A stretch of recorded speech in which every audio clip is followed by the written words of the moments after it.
कांतकवि लक्ष्मीकांत महापात्र लिखित वंदे उत्कल जननी को मिला राज्य संगीतर मान्यता। माननीय मुख्यमंत्री श्रीजुक्त नवीन पट्टनायकर एही निष्पत्ति को ऐतिहासिक निष्पत्ति बोली कहते मयूरभंज जिला बीजेडी पूर्वतन सभापति तथा ओडिशा सरकार कृषि शिल्प निगम अध्यक्ष देवाशीष महांती।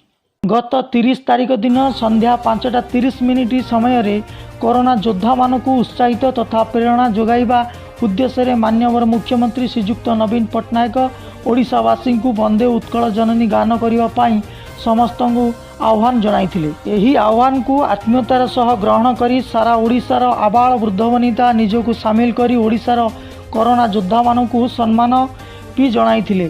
कोरोना भली महामारी समय रे एहाको प्रतिहत करने माननीय मुख्यमंत्री नेतृत्व में आज हाथ रे हाथ मिसाई लड़ाई रे सामिल होईची संपूर्ण ओडिया जाति। ए भली कठिन परिस्थिति रे संपर्क को सुदृढ़ करने ओडिया जातिर स्वर वंदे उत्कल जननी को माननीय मुख्यमंत्री श्रीजुक्त नवीन पट्टनायक राज्य संगीतर मान्यता देइथिबारु माननीय मुख्यमंत्री को श्री महांती अशेष धन्यवाद और कृतज्ञता ज्ञापन करी सह कांतकवि लक्ष्मीकांत महापात्र रचित वंदे उत्कल जननी ओडिया जाति मनरे नुआ आशा और उद्दीपना सृष्टि करिवो बोली एक प्रेस विवृत्ति माध्यम जणाइछंती श्री महांती।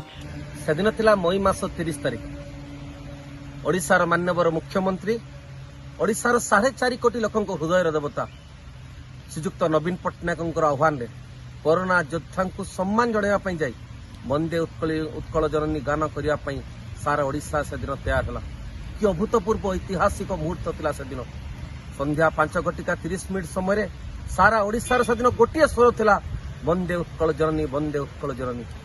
ए कठिन परिस्थिति रे ए संपर्क को सुदृढ़ करने एवं ओडिया जातिर स्वर वंदे उत्कल जननी को आज ओडिशार माननीय मुख्यमंत्री श्रीजुक्त नवीन पट्टनायक राज्य संगीतर मान्यता देइछंती। माननीय मुख्यमंत्री एही जो निष्पत्ति को आज सारा ओडिशार जनसाधारण मान हृदय सहित ग्रहण करने संगे संगे माननीय मुख्यमंत्री को आमे समस्ते अशेष धन्यवाद एवं कृतज्ञता ज्ञापन करुचु। कारण ओडिशार गौरव को आज विश्वव्यापी करने ओडिशार माननीय मुख्यमंत्री को निष्पत्ति ओडिया जाति ओडिया इतिहास रे एक नुआ अध्याय निश्चित भाव में लिखिबो।